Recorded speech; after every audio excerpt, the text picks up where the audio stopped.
Prenova stanovanja v središču Ljubljane je nekaj posebnega v več pogledih. Ker sta lastnika v njem živela že prej, sta poznala njegove dobre in slabe plati.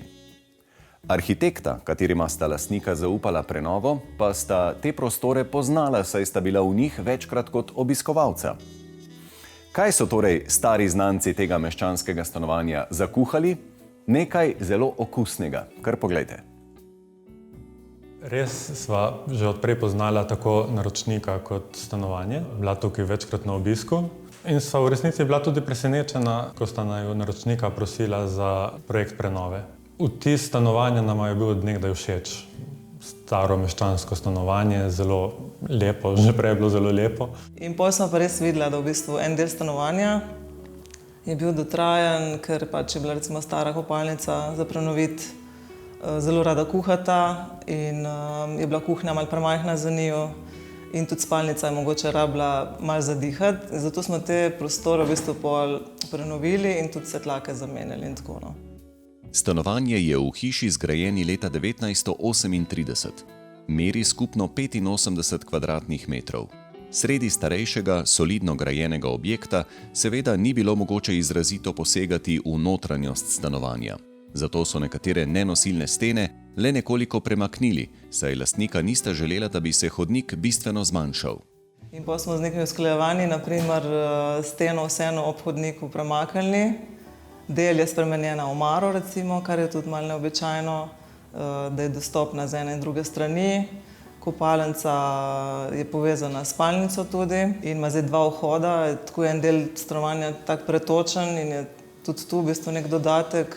Kuhinja ima pa na dveh strani lahko pult. Smo dobili lih to širino, da se to izide in smo s tem povečali.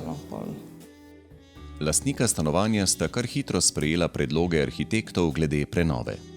2018 smo tako načrtovali, kot tudi zaključili vsa velika dela. Potem pa do danes, tako rekoč, se še kaj dodaja, spreminja, menjujejo določeni kosi pohištva. Stanovanje živi, bova rekla. Tako, ja. Stanovanje živi, kot se mi zdi, da vsi tako sproti dograjujemo svoje hiše, svoje stanovanja, svoje življenja. Druga opazna sprememba je vidna v kuhinji, kjer so opremo razporedili vzporedno ob stenah. Tu pridejo do izraza po meri izdelane omare iz masivnega lesa.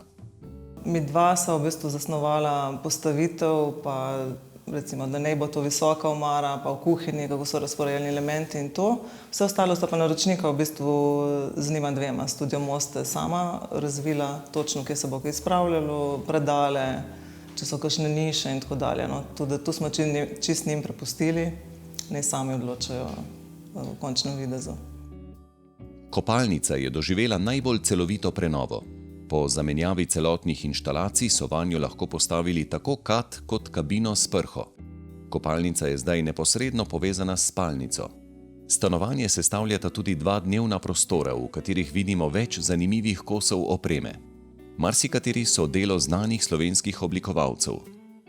Tukaj živita tudi dva mačka, ki imata kar veliko enih takih posebnih kotičkov ali pa prostorov, kjer se lahko odpočijeta. Recimo tule pod mizo je ena taka zanimiva polička, pa v kopalnici je tudi ena zanimiva rešitev. Spoštovanje do izvirnih delov opreme, ki ohranjajo svojo vlogo, se potrjuje tudi pri stavbnem pohištvu. Vsa notranja vrata so ohranili, le prenovili so jih. Še en droben detajl, ki je prav tako povezan s časom nastanka stavbe. Stikala za luči so retro, torej nova, a identična izvirnim stikalom iz bakelita. Tudi parket je deloma izviren, deloma položen na novo, a enake oblike kot prvotni. Stanovanje je svetlo, ne samo zaradi dovolj velikih oken, skoraj vse stene so bele. Oba arhitekta imata izkušnje pri načrtovanju osvetlitve prostorov, zato ne preseneča, da je nabor svetil v stanovanju zelo pester. Tako da, kadar je bilo enkrat postavitev, pa tudi nek vtis stanovanja določen, sem naredila še projekt osvetlitve.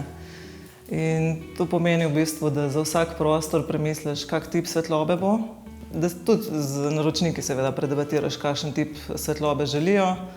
bolj usmerjen, difuzen, indirektno svetlobo. In pa se to skombinira po prostorih in seveda temu pripadajoče luči izbereš, ki tako svetlobo oddajajo in ustrezajo tudi seveda oblikovni pol želji oziroma potrebi stanovanja. Kaj je bilo tisto, kar sta želela ohraniti ali pa izpostaviti pri tem stanovanju? Res je bilo važno, da je neko vzdušje, nad katerim sva bila navdušena kot gosta, ohranjeno. Kot drugo pa, da seveda ustrežava ljudem, ki bivajo tukaj, ne?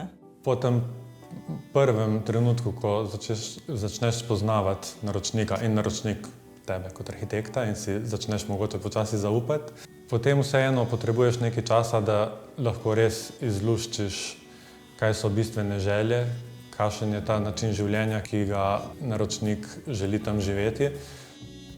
Obiskovalec tega stanovanja ne more spregledati, koliko zelenja sta lastnika vnesla vanj in za te sobne rastline tudi zgledno skrbita.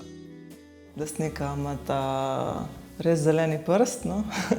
In ima zelo uspevajo različne rože, tako da boste lahko opazili v vsakem prostoru vsaj en kot zazelenjen. Ima ni vseeno, ali je še nekaj živega poleg muc? Tako, stanovanje je res živo tudi zaradi rož, lastnikov in mačk, ne?